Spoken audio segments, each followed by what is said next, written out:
Okay, we are live. So, you guys want to just go ahead and get started then? Sure. Okay. Yeah. So, I know that most of you already posted your questions to the discussion board.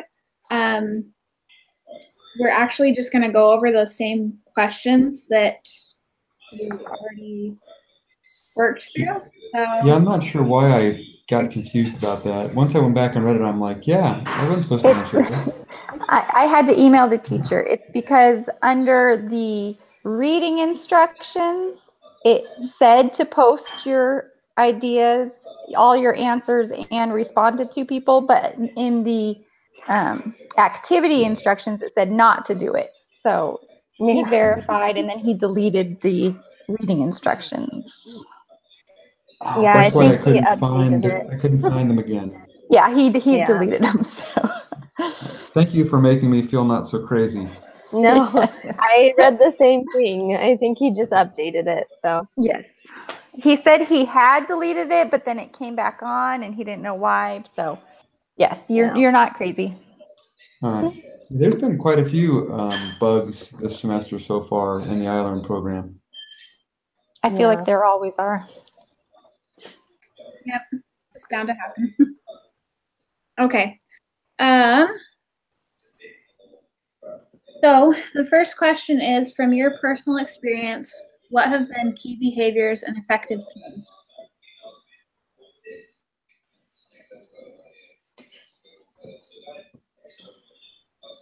What do you think? Oh, so sorry. That's okay. Hopefully mine don't start barking too. I think a good key behavior is when they're good listeners. And I mean that by people are willing to listen to your opinions and their understanding of you, and you feel like you can share your opinions with them, and that they won't criticize or make sarcastic comments. So that's something that I found to be effective. Oh, we lost her.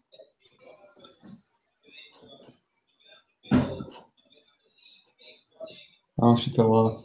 Can you hear us, Maria? Oh, yeah. Did you not hear me? Sorry. Oh, okay. So I think you finished, but your name went away and then it came back. So, okay. Really good point. Does anyone else have comments on that one?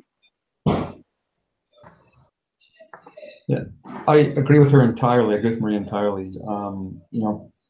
And that's all about building trust. You want to feel comfortable with the people you're in a group with, and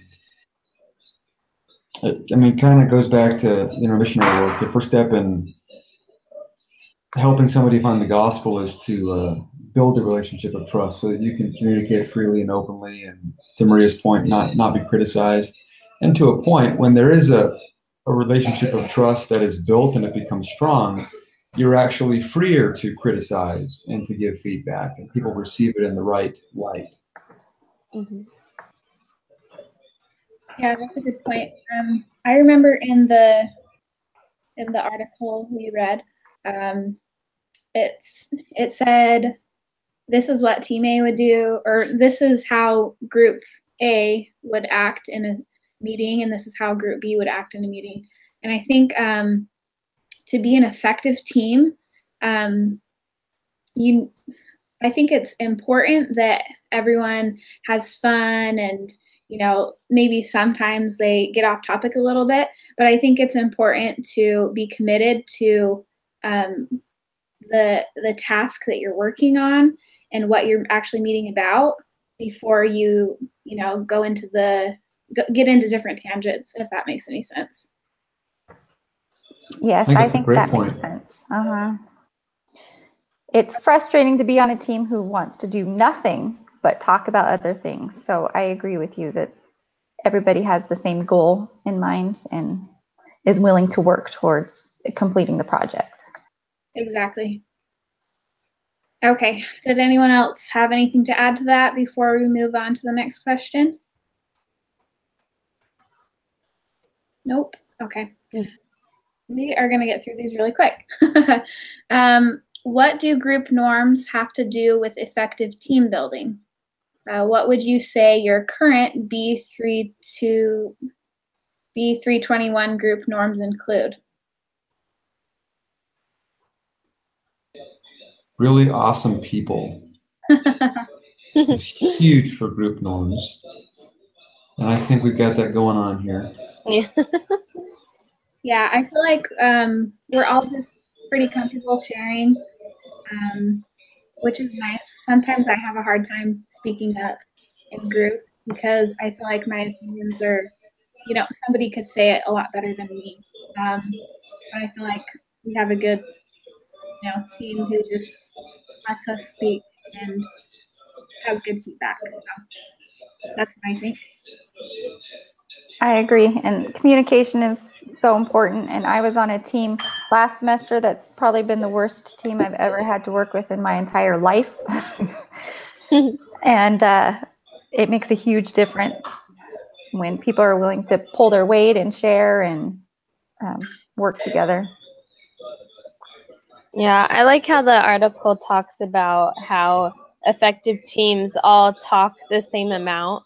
And I've been in other teams where, one person kind of dominates the conversation, and it's nice to be in a discussion where everyone kind of shares the same amount of information. Yeah, being respectful of other people's time and Right. their contributions to a group are huge in making that group dynamic work well. Agreed. Yeah, I think so. Last semester, I had a teammate who he acted like he was in charge of everything, but he would just delegate everything to everyone else. So he wouldn't really do anything. He would just be like, okay, guys, we need to do this, this, this, this, this, and this. So you can do this, you can do this.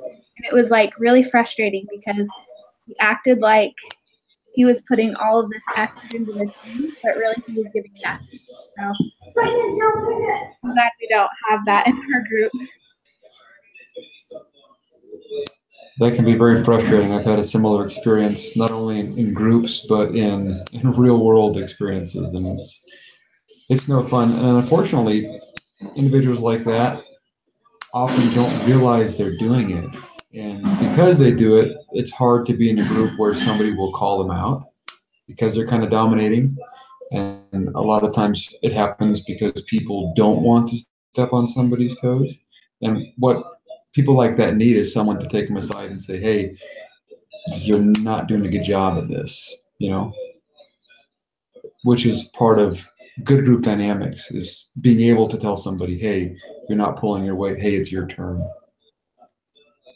Ooh, that's tough because I wanted to do that many times, but I never found the right words to say that. Like, how would you approach that?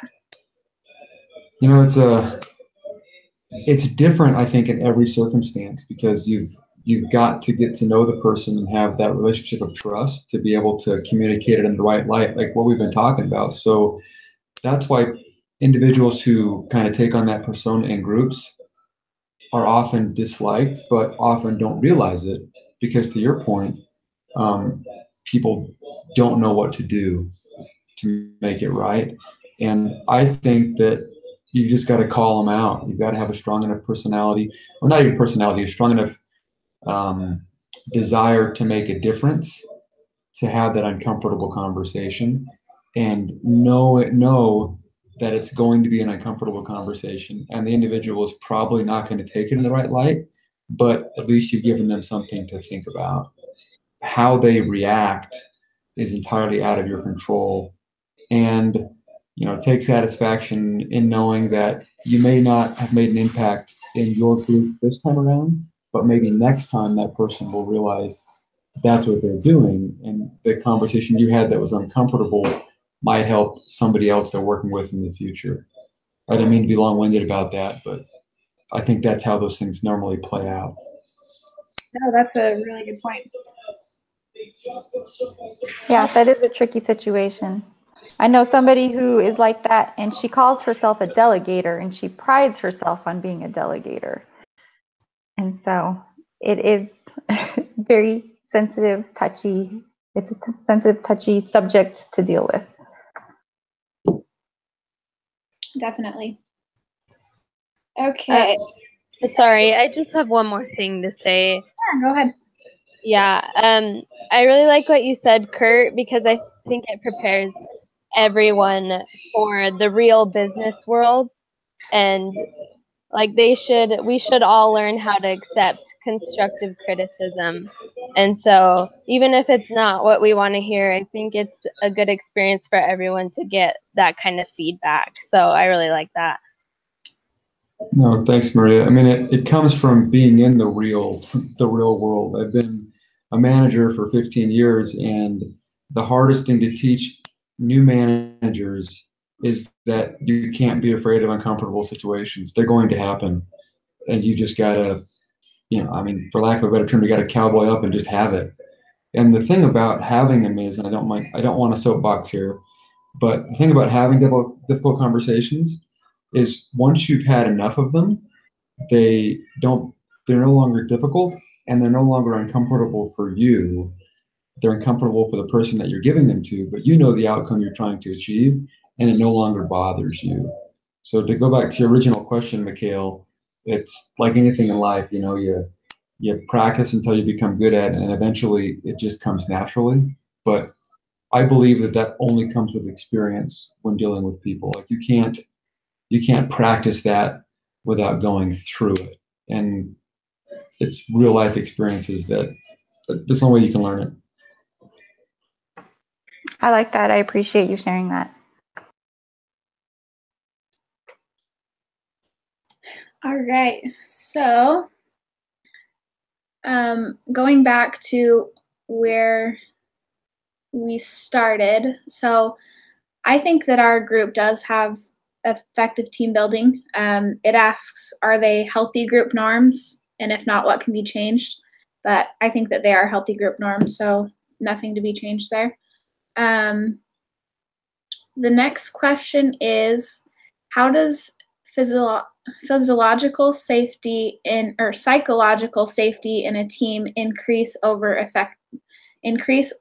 effectiveness?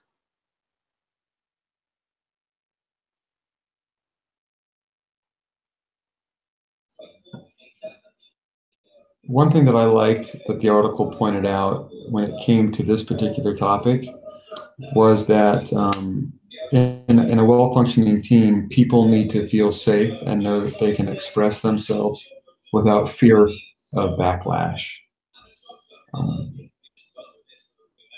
I think that's true. And that again goes back to the original premise of building trust. Yeah, that's really great. Let's see. What are the roles of communication and empathy in creating psychological safety?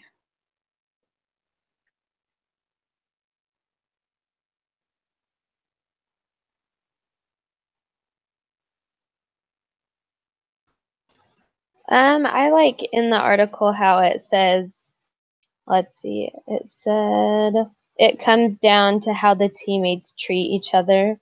And I think having good communication, like positive, uplifting communication, is a great way to treat each other. And then that way they can build trust, like Kurt said. And empathizing, I mean, same thing. It's all in how the teammates treat each other. So I really liked how it said that. Yeah, awesome. Thank you for sharing that. I think this specific group, you don't get this everywhere else, but I think it's important that we start with a prayer. And I think that kind of brings safety into our conversation, where we can all feel safe speaking up and sharing our opinions. But you don't really get that everywhere else,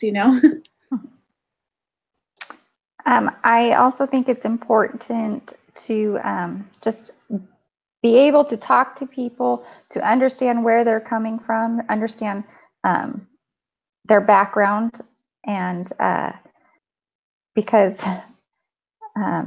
so many people are coming from different situations,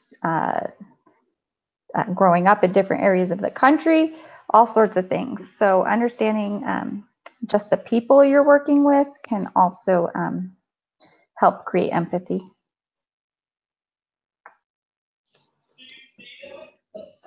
Yeah, great comments, everybody. The one thing I was thinking about as you were speaking was when we first started our call today, we had a few moments of just kind of rhetoric that we all could relate to because, hey, we're kind of getting to the end of the whole school thing. We've all been in a lot of groups and we're kind of winding down. And there's a sense of relief, and that builds a common ground that we can, take into the group work. Like we all get where we're at, and this is an assignment and we're trying to get through it. And so we all are able to approach it from the same perspective. And that's helpful in a group dynamic, is to have that lighthearted conversation where you kind of rib and tease and, I'm almost done, you got a little longer, but those kinds of pre-work conversations help a group dynamic progress forward.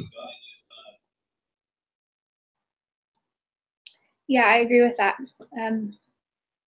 That's a really great point. All right, so let's move on to the next question. How does sharing personal experience and being vulnerable influence team dynamics? And then it says, think of the example of Sakaguchi. I have no idea how to pronounce that. Sorry about that.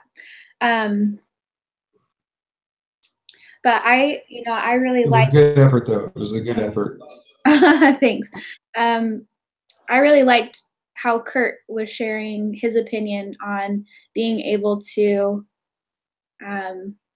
speak with somebody even though it's uncomfortable. I really liked when he shared that personal experience because it made me feel like, okay, I haven't come to that point yet in my life, but one day when I do, I'm going to have that example to come back to, and I just need to, be firm and be like, okay, I can do this.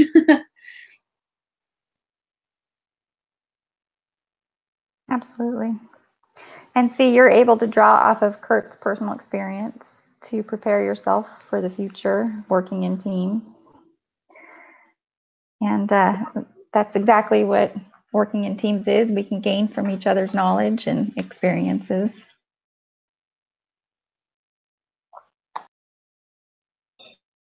Maria, you having a problem with the connection? You keep popping in and out.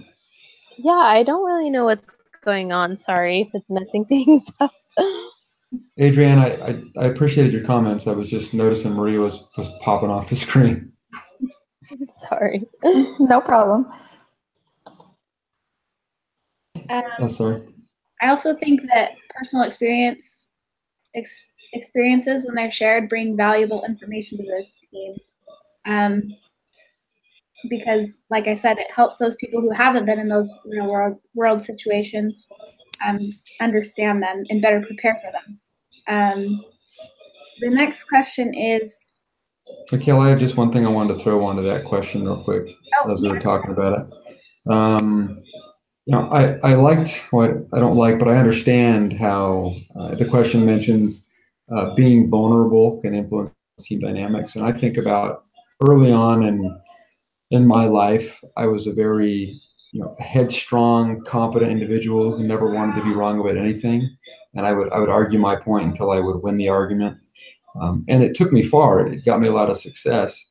But it wasn't until I realized that it's more important to allow people to see and learn from your failures, and that you can still be successful in spite of them, that I really understood what team building and leadership and helping other people succeed was all about. Oftentimes, it's what we do wrong that we gain the most valuable lessons from. And the world doesn't really teach that as openly as I think it should. Failure is part of life. It's going to happen. And if I could wax the gospel for a second, it's really what the atonement is for, because we're imperfect and we fail. And allowing people to know that, especially if you're in a leadership position, helps them overcome their own shortcomings. So being vulnerable is key.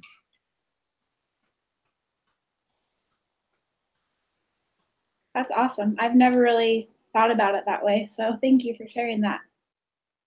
Does anyone else have anything before we move on to the next question?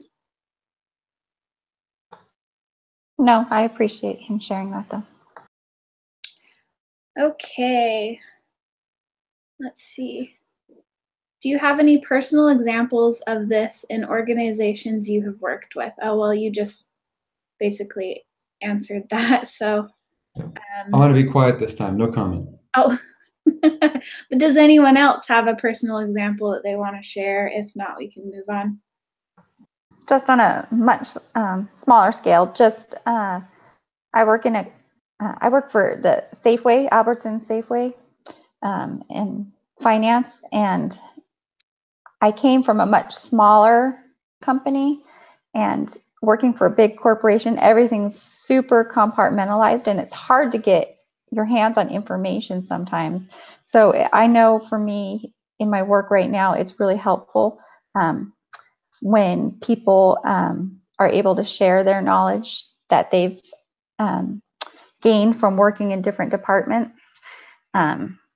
Even just on a day-to-day basis, it's handy to, and I benefit from other people's experiences.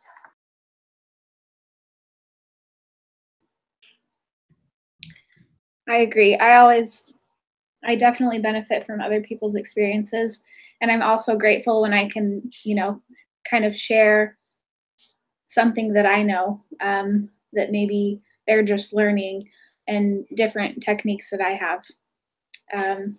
So thank you for sharing that. The last question is, what can you do as an individual to initiate effective team behavior?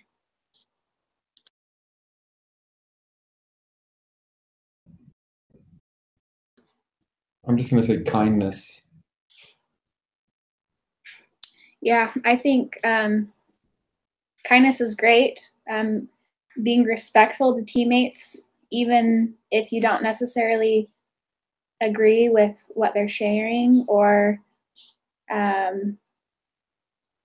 and I think it's important to, encourage people if they're not speaking up, to maybe help them feel a little bit more comfortable. Yeah, I like that. Just going back to the first question where I talked about being a good listener, I think I could do better I like how the article talked about listening to people's tone of voice and watching their body language. And I think that all goes into being a good listener. And if people can improve that, I think they can know how to better respond with kindness to team members.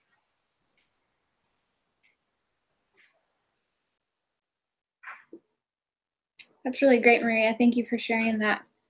Anyone else have any other comments on that last question before we kind of begin to wrap up? No, I agree with what was said. Okay. Yeah, I'm good. Great comments from everyone. Perfect. Okay, so basically, in conclusion, we've had a lot of great comments about effective key behaviors in teams, and some of the really good group norms to have, different techniques of making people feel safe, and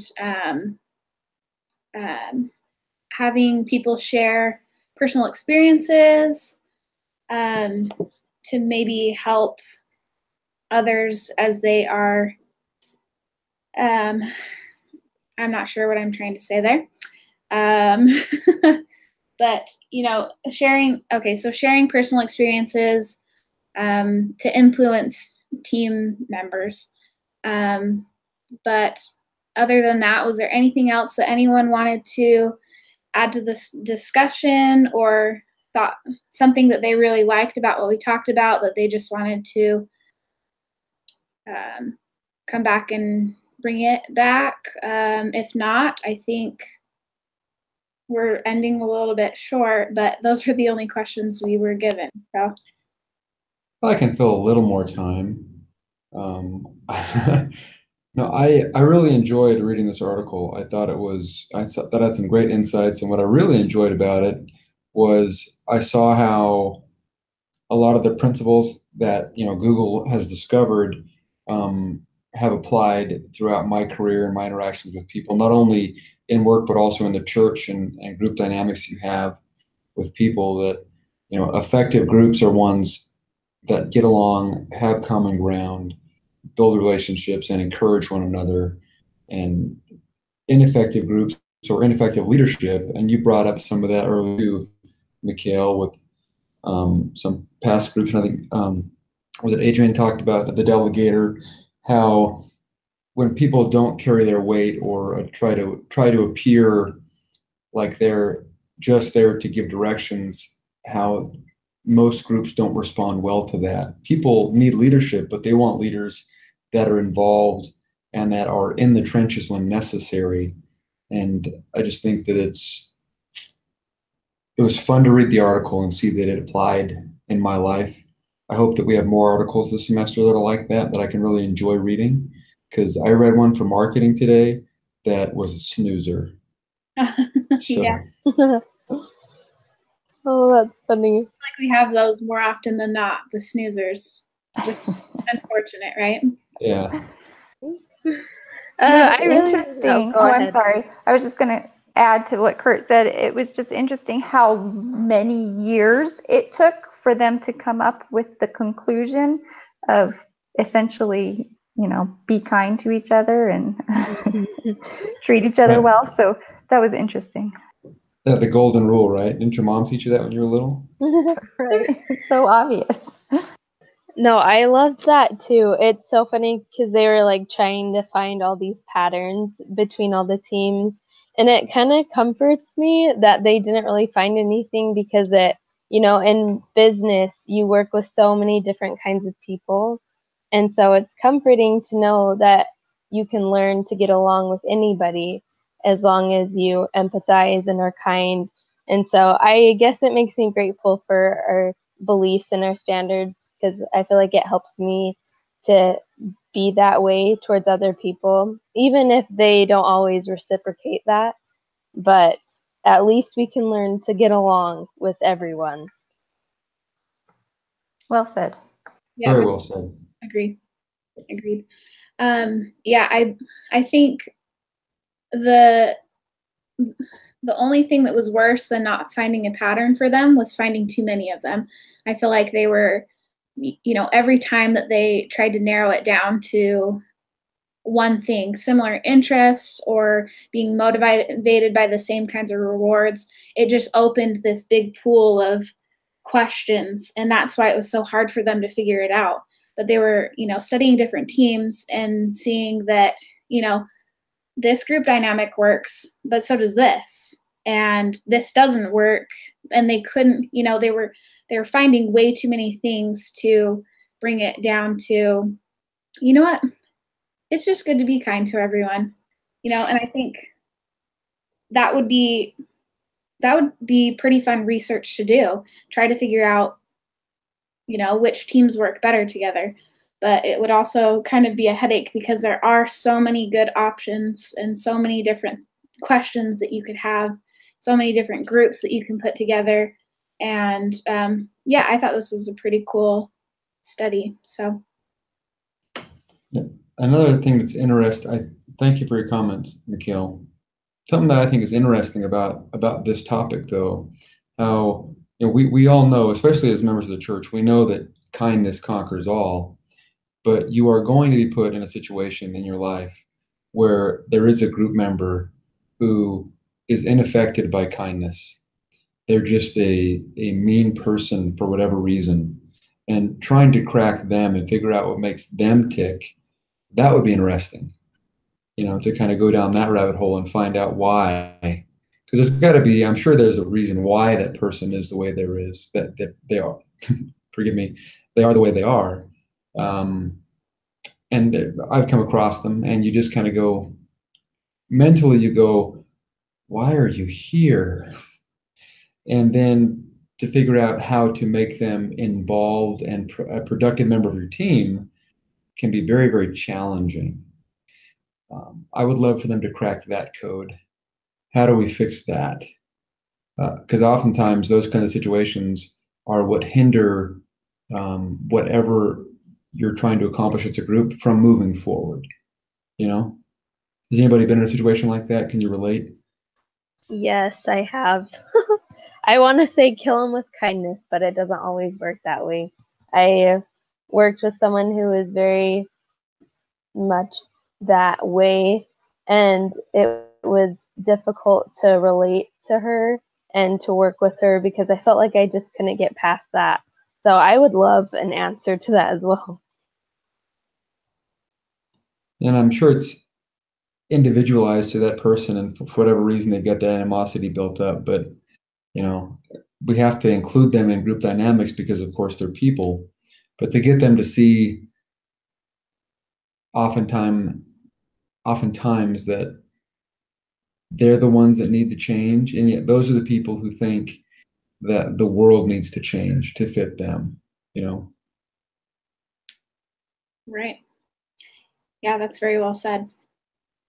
I hope I'm not that person in any situation, but you never know. And hopefully, I would hope that somebody would point that out to me. So I think it's just trying to find a balance of how do we figure out how to bring this person into our team and help them, with the team dynamics rather than, okay, I don't know what to do here, Right. And I think you made a great comment there when you said, I hope that it's never me. And Mikhail, it's not you. You're fine. Oh. But I think it's important for us to reflect when we are part of those team environments and we think about how conversations go. And, we're all human and we're inherently selfish. That's just what we are. And we don't want to realize that maybe it was something that we said or we did that caused that to happen.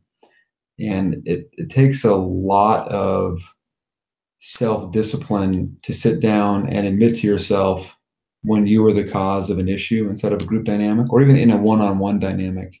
I mean, I've been married for a while, and beginning of my marriage, I was really bad at that. And there are days today, though I've gotten a lot better, that I slip up and I'm really bad at that. And then I've got to sit back and go, man, I knew I was bad at that. I know I wasn't supposed to do that. And yet in the moment, I did it anyway. And then you've got to try to make it right. It's part of being human. Does that make sense? Definitely. That's something that I work on every single day. And my husband would tell you, yep.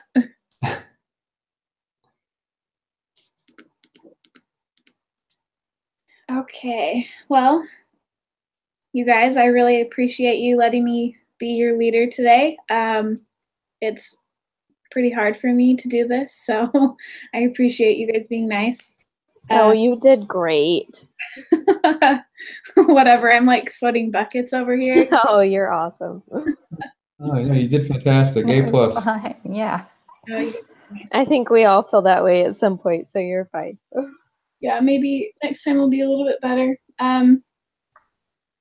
So, quick question, Kurt. Once I hit stop broadcast, where will I be able to find the link that I can post on the discussion board? So you'll go back to your creator board because you logged into your YouTube account, right? Oh, right. Yeah. So you go back to your creation board, and it'll be sitting there, and then you can click on it. It'll open up a YouTube window, and just copy the link right out of the address bar and just paste that into the discussion board. And but it sometimes, especially for the longer chats like this, it's going to take YouTube a few minutes to compile it. So when you go in there right away, it might take 5 or 10 minutes for it to stop, say, it's going to say processing for a while.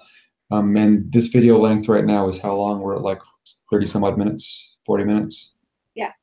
So it's probably going to take a while. Just make sure that when you hit stop, look at the time, and then wait for your dashboard to match that time on the video before you open it. Oh, okay. Make sense? Yep, definitely. And if you have any problems or questions, hey, shoot me an email. Thanks. I just got used to Zoom yesterday when I did another team meeting, but now I'm trying to figure out Google Hangouts on air. So it's just so fun. I'm learning new things every day. My company just signed a contract with Skype for Business, and so I'm learning that platform now too. And they're all very similar, you know. Right. All right, you guys. Is there anything else you want to add, or do you think we have? I mean, I feel like we're supposed to be doing this for an hour, but the questions were just so short today. No, I There think we we're are. good. A few questions, and we're short 2 people, so. Yeah. Right. I was going to say the same thing that Adrienne just said. I mean, I think we had a great discussion, and I can't see him not being pleased with it. Mhm. All right. Well, thank you guys again for bearing with me. Thank you, And, Phil. all right. Who's next week? I think that's me. Same time. Yeah, works for me. Okay, sounds good. Hey, sounds good. I'll see you next week. Okay, See ya. great. Thanks, everyone. Have a good week, everybody. You too.